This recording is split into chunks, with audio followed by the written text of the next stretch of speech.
না, মাছ পড়ে না কে? আরে ওই তো আলী হোসেনের আব্বা আসতাছে, ওর জন্যই তো আমার দুয়ারতে মাছ পড়ে না, কারণ ওর বাপে আমার এই জায়গায় দুয়ারি পাতে। থাম, আজকে একটা উচিত জবাব দিয়াই ছাড়ুম। কিরে, কাটা ছিল, কাটা কই রাখলাম।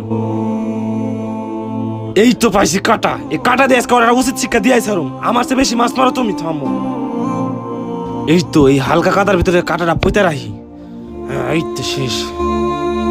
আসো এবার ঠেলা, তুমি বুঝবা কত দানে কত চাল। হে আল্লাহ, জোহরের নামাজটা পড়ে অনেক ভালো লাগছে। তুমি আমাকে সকল বিপদ আপদ থেকে রক্ষা করো।